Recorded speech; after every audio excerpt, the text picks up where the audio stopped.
नमस्कार दोस्तों, आज मैं आपके लिए एक नई चीज़ लाया हूँ जिसमें मैं बताने वाला हूँ लीव एनकेसमेंट एचआरएमएस से कैसे लिया जाता है। तो चलिए देखते हैं लीव एनकेसमेंट कैसे लिया जाता है। मैं आपको एकदम आसान तरीके से इस वीडियो के माध्यम से सिखाने वाला हूँ।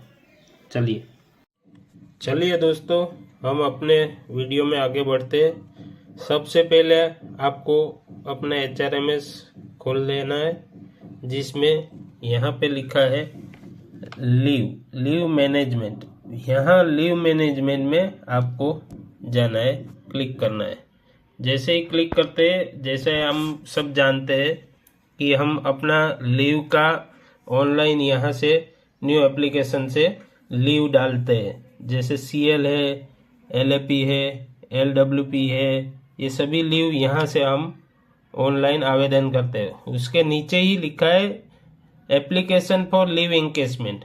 लीव एनकेसमेंट, इस पे एप्लीकेशन फॉर लीव एनकेसमेंट के आपको क्लिक करना है। ठीक है, इस तरह से आपके सामने खुल जाएगा। एक चीज़ बता दूं, ये लीव एनकेसमेंट आप अपनी पूरी सेवा काल में 6 बार ले सकते हैं। ओनली 6 बार। पूरी सेवा काल मतलब जब से आपका ज्वाइनिंग डेट है तब से लेके आपका रिटायरमेंट डेट तक, चाहे आपका डेजिग्नेशन खलासी हो या कोई भी हो, MCF हो, इनमें पूरी सेवा काल में 6 बार ले सकते हैं। ठीक है, और एक बार लीव एनकेसमेंट लेने पे आपकी 10 LAP का आपको ये छुट्टी का नकदीकरण किया जाता है।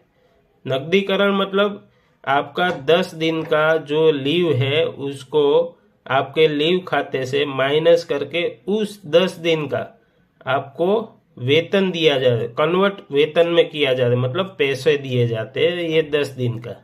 ठीक है, तो चलिए मैं आपको बताता हूँ। और ज़रूरी बात यह है, आपको लीव एनकेसमेंट लेने के लिए कम से कम आपके खाते में 30 LAP बैलेंस होना चाहिए। ठीक है, 30 के से कम है तो ये आपका LAP लीव एनकेसमेंट सैंक्शन नहीं हो सकता। इसलिए आपके खाते में कम से कम 30 LAP होना चाहिए। ठीक है, तो चलिए मैं आगे दिखाता हूँ। सबसे पहले यहाँ हम आ जाएंगे। इसमें इस तरह का पेज खुलने पे आपको स्क्रॉल डाउन करना है।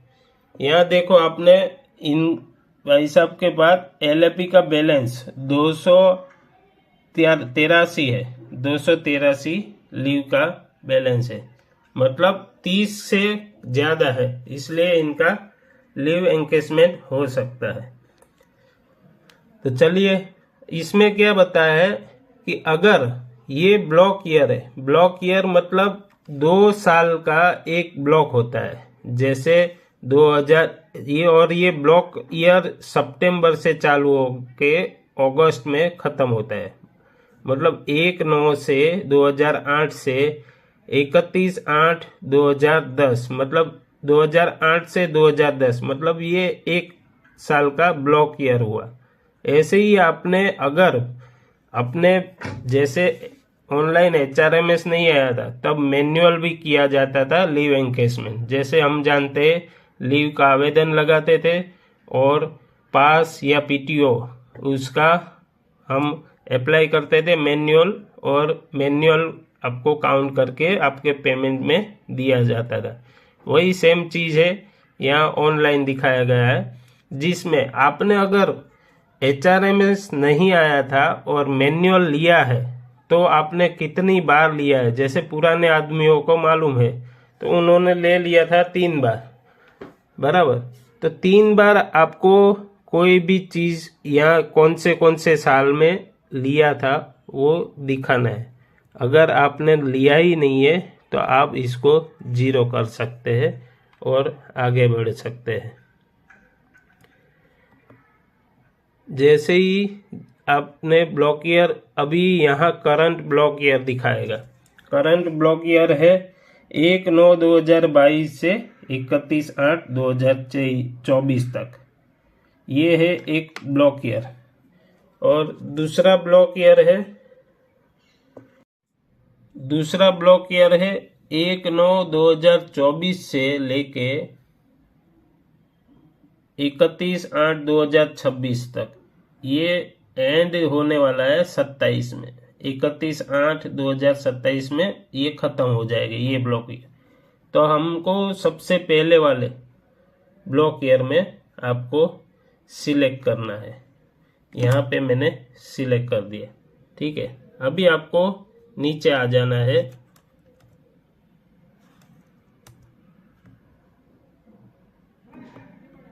नीचे आते ही आपको यहाँ पे कोई भी एक CL या एक LAP आपको सैंक्शन करवा लेनी है आपके यूनिट इंचार्ज से। और ये जो आपका लीव रहेगा 1 दिन 2 दिन या 5 दिन या आप जैसे भी करना चाहते हैं उस तरह का, कम से कम 1 दिन तो लेना ही है लीव एनकेसमेंट के लिए। तो वो लीव आपको यहाँ पे लिंक करना है। ये जो हमको यहाँ चेन जैसा एक मार्क दिया गया है उसको क्लिक करते ही आपका लीव का जो भी पर्टिकुलर है वो यहाँ पे खुल जाने वाला है, ठीक है। यहाँ पे आपका लीव का पर्टिकुलर खुलेगा जिसमें आपने लास्ट में कौन सा लीव अप्लाई किया है ये ईयर वाइज दिया है, मंथ वाइज से लेके ईयर वाइज। जैसे 23 का भी दिखाएगा आपने कितनी बार लिया है, 23 से लेके 24 में कब कब लिया है, CL लिया है, LAP लिया है, क्या क्या लिया है, वो सब आपका ऑनलाइन दिखाने वाला। अब हमने 9/1/25 का एक लीव लिया है जिसको हम इस लीव एनकेसमेंट के लिए लिंक करने वाले। तो यहाँ पे आपको इधर से लिंक करना है और प्रोसीड करना है, ठीक है। यहाँ पे आपका लीव अटैच हो गया। अटैच होते ही यहाँ पे एक मार्का आएगा जैसे खुली किताब हो, उस किताब के जैसा यहाँ पे एक मार्क आ जाएगा। इस मार्क को आप जैसे ही क्लिक करते हैं तो आपका लीव कौन सा आपने लिंक किया है वो पूरा खुल जाएगा। उसके बाद उसके नीचे ही लिंक पास लिखा है। लिंक पास में भी आपको एक पास को लेके HRMS में पास अप्लाई करके उस पास को आपको रिजर्वेशन कर लेना है और वो पास को आपको यहाँ पे लिंक करना है। जैसे कि हमारे कर्मचारी ने यहाँ पे पास लिया गया था और उनका रिजर्वेशन करवा लिया था, तो हम वो पास को यहाँ पे लिंक करने वाले। तो ये मैंने फर्स्ट वाला ले लिया है, टिक किया है और प्रोसीड कर रहा हूँ। तो यहाँ पे आप देख सकते हैं लीव और पास दोनों चीज़ यहाँ पे लिंक हो चुकी है। अब हम बढ़ने वाले आगे बढ़ने वाले। यहाँ पे आपको दिखाया गया है कि लीव डेज टू बी इंकेसमेंट, मतलब 10 दिन का आपको ये लीव इंकेसमेंट दिया जाने वाला है, ठीक है। अब हमने लिंक कर लिया है लीव को और पास को।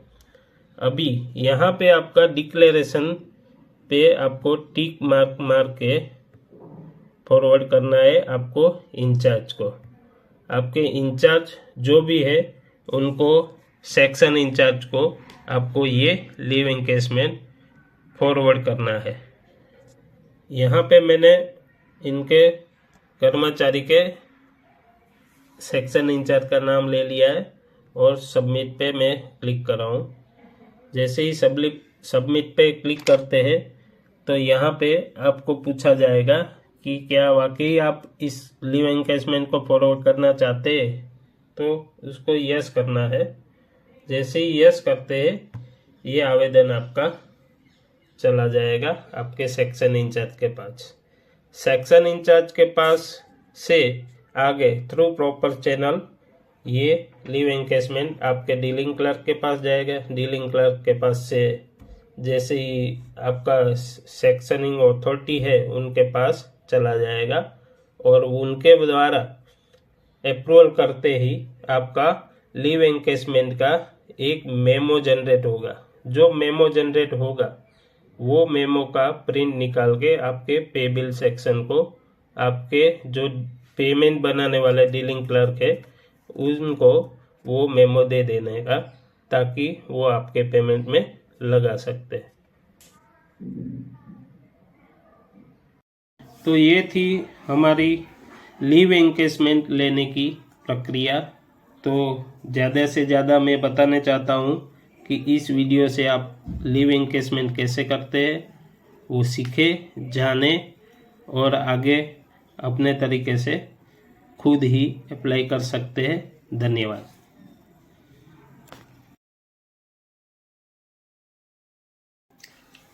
नमस्कार दोस्तों, आज मैं आपके लिए एक नई चीज़ लाया हूँ जिसमें मैं बताने वाला हूँ लीव एनकेसमेंट HRMS से कैसे लिया जाता है।